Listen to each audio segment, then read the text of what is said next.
Thank you, Ranking Member Portman. Senator Carper, you're recognized for your questions. Thanks so much, Mr. Chairman.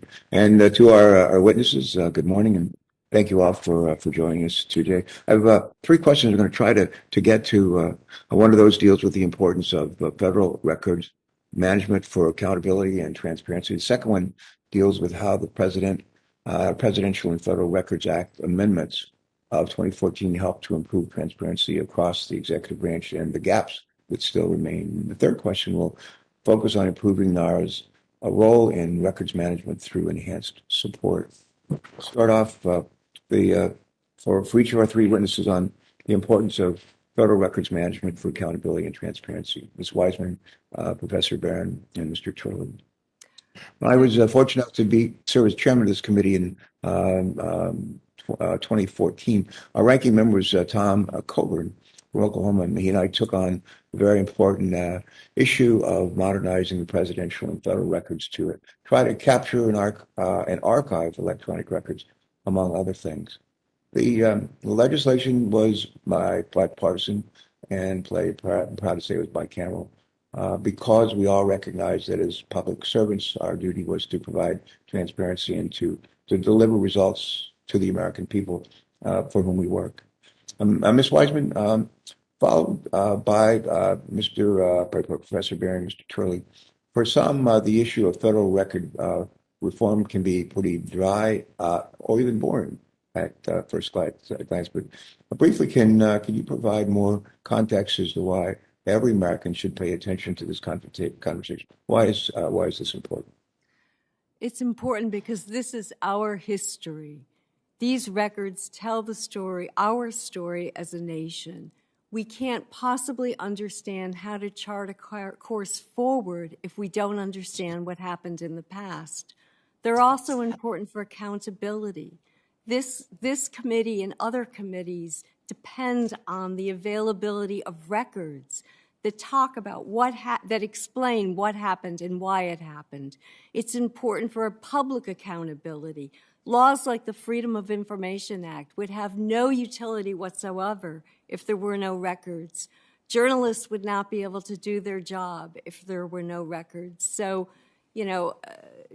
information is really the cornerstone of our democracy, and that's why it's so critical that this committee act to take steps to ensure that records are preserved. Okay, great. Thanks so much. Professor Barron, the same question, if you would, please.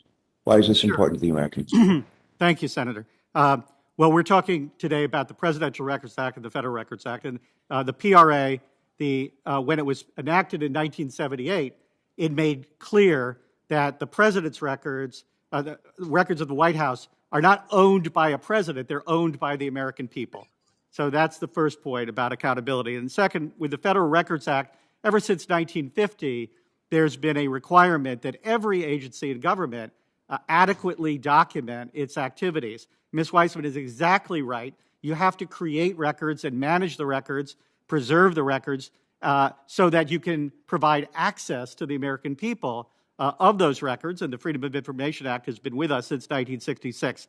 The problem in 2022 is that we're literally talking about billions of records in electronic form, something that agencies have not dealt with, and the National Archives has not dealt with on that scale. And so it's a very timely hearing here to be able to discuss what to do to move forward in the next decade so that we can continue to have accountability for the American people. Good. Thank you, Mr. Barron. Mr. Turley, please. Oh, thank you, Welcome. Senator. There's, as usual, much agreement between the three of us. Notably, outside of the National Archives is a statute that says the past is prologue, and that is the premise of much of these laws, that we will repeat the errors of the past if we don't understand them, and we won't understand them unless we preserve the record of what has been done in the public's name. And that's the reason I think all three of us share a natural default for preservation and a faith in the archives to make proper decisions. But I also wanted to note that as we look at how these things work interstitially between these laws, there are significant differences, surprisingly so, between the FRA and the PRA on issues like disposal policies that we can simplify. And I agree with Mr. Barron that by some of the things that all three of us are supporting here would actually bring greater clarity and, to Senator Portman's view, greater simplicity in how we deal with these issues. And I am a huge advocate for simplifying these rules so that people understand them. Okay, great. Thank you.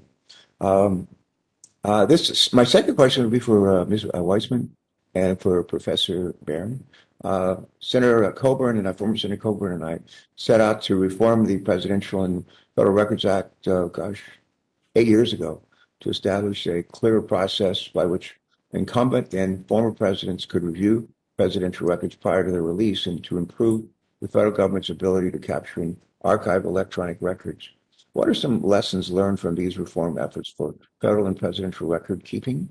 And what did Congress miss that we should prioritize addressing now? Two questions. What are some lessons learned from these reform efforts for federal and presidential record keeping? And second, what did Congress miss that we should prioritize addressing now? That would be for Ms. Weissman and Professor Barron. Ms. Weissman, go ahead. I think one of the lessons learned is the need to keep pace with technology. Technology, as Jason Barron has been emphasizing, is both our savior and could eventually be the downfall of us all. We just can't keep pace with it. And so I think the statutes the amendments that Congress has already made have been an important first step, but they're a first step only. We need to deal in a more comprehensive and decisive way, especially with ephemeral messages. Thank you. And Professor Barron, same question, please. So I think the 2014 amendments did some important things. It modernized the definition of a federal record in acknowledging expressly digital or electronic records were part of the world of record keeping. But the lesson learned, I think, especially in the provisions related to non-official accounts and using them, is that there's a very difficult problem with compliance in government. If you leave to individuals to copy or forward their electronic messages, they're very busy. You all understand that. Not everybody can copy or forward 100 messages a day. That is why I've been advocating for a long time that we automate the process. And so between 2014 and 2022, because of compliance concerns, I think it's time to spend a moment here to talk about automation of record keeping and moving forward in that way. All right, thank you very, very much.